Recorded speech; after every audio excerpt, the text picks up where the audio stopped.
馬喺蛇年就財運好，生意又好。咁龍喺蛇年又點咧吓？龍喺蛇年結婚生仔就樣樣都好，為公長大。咁兔喺蛇年咧？兔喺蛇年壓力大啦，牛喺蛇年嘅關係差，都係揾隻雞幫手。眉心有黑痣，命運不凡有貴氣。手掌紋路清嘅人，人生行路好順坦。額中有痣大貴，揾老公就揾個額頭闊個，揾老婆就冇個揾個額頭咁高個。點解咧？初頭克夫，繼後就內交流，龍兔就斷兔運，下毒勸就晚年有福，身材圓潤嘅人有福，福運橫了點缺錢。人冇三分利，從五起廠更，一稱你入飯就冇再早到，又冇立最後一嚿肉。買咗屋未裝修未入，我哋冇請一日晏，自己能量低唔順利嘅事，做7件事就好噶啦。邊7件事啊？一對呢大熱頭，二睇下書，三少講啲嘢，多飲啲滾水，四斷捨離，五少接觸啲衰人，六打個電話俾老母，七換個髮型就好噶啦。女人結咗婚就冇將外家嘅事睇得比老公重要，唔係話住定係嘅悲闊貼，唔怕人老就怕心老，呢日點娶妻，絕日點嫁女。呢度嘅嚟日子係春分、夏至、秋分、冬至嘅前一日。古人認為呢4個節氣嘅前後能量係好唔穩定嘅，天地氣息亦都會發生一啲重大嘅變化，係唔適合舉辦啲象徵穩定啊長久嘅婚嫁活動咁話。例如話春分係木離日，夏至係火離日，秋分係金離日，冬至係水離日，代表嘅係金木水火土元素嘅變化。而絕日子嘅係4個立嘅季節，分別係立春、立夏、立秋，仲有立冬嘅前一日。咁古人認為呢4個時間點，天地之氣係會出現一個絕嘅狀態，新舊交替，未完成、未穩定嘅，所以唔適合進行婚嫁活動，就係咁解啦。瓜就要協報，人就要人幫，灰朗就睇笑容，優秀就睇眉頭。名女大福嘅初4、7，人生路上就多順利。初9、11就喜相逢，事業家庭就多稱心。咁初5出世嘅又好唔好呢？初20就向氣盛，健康長壽就心如松。12、20就鳳貴人，如藍青長，萬事通噶啦。17、29就智慧高，才思敏捷，就展運途。20、30就有好運，人際和諧就福滿堂。嬲嘅事就冇做任何嘅決定，有人客來就冇上3道菜，6個人就冇坐烏龜席。咁點解決呢？唔通唔食啊？黃中勸台會唔會？今期嘅老人言，你又覺得準唔準呢？有啲說話聽下好啦，我命由我不由天啊！向喺4年要親力親為先至有菜，冇同女人合作，好違反面噶。咁馬呢吓？馬喺4年係財運好，業績又好。咁老鼠呢？老鼠喺4年賺錢能力就強啦，下巴尖尖嘅人就少接觸，三角眼嘅人就少接觸，心機重算計人個，口唇有粒珠，嗌交冇份輸。下巴兜兜，吔食唔使憂，眉有3彎，欺人必奸，頭平額老闊，必定做大官。一根筷子用為錢，10根筷子眼如鐵。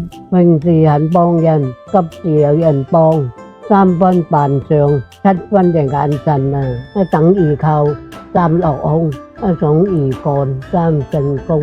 一等而靠，3落空，意思就係話喺度等機會、等運到，淨係依賴他人，最終都只會得個吉。咁相比之下，一想二幹3成功，將自己嘅諗法轉化為行動嘅話，咁最終都可以獲得成功。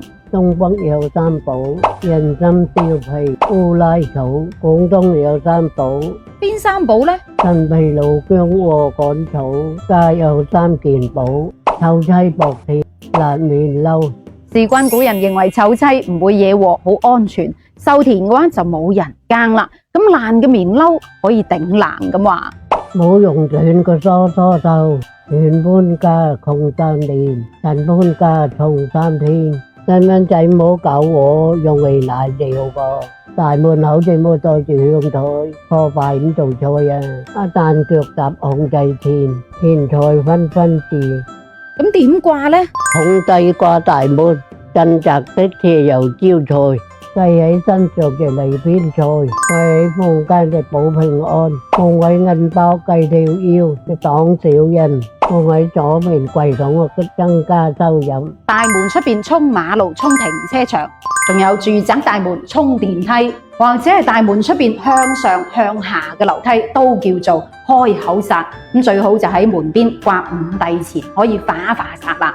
仲有，如果屋企嘅陽台窗啊係對沖廟，或者係對住人哋屋企嘅門角，自己屋企陽台窗啊對住人哋嘅電線桿、電箱、鐵塔，都要掛五帝化解。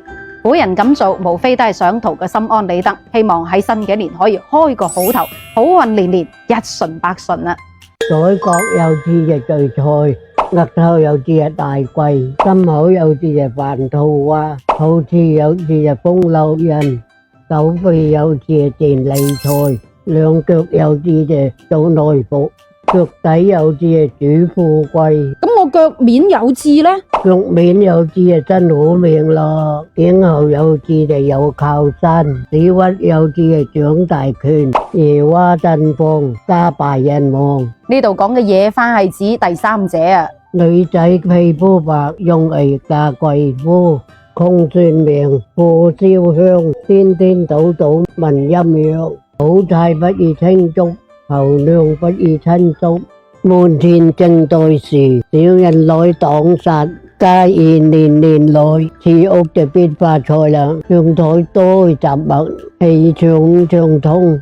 廚房喺西北，南廚對路來。間屋有裂縫，運勢漸下行。樓梯對大門，財氣彌奔散。豬朋狗友牆頭草，飯菜再好都餵唔飽啊！老少禍就興3代，夫妻禍就萬事順，能可拜錯神，先冇跟錯人。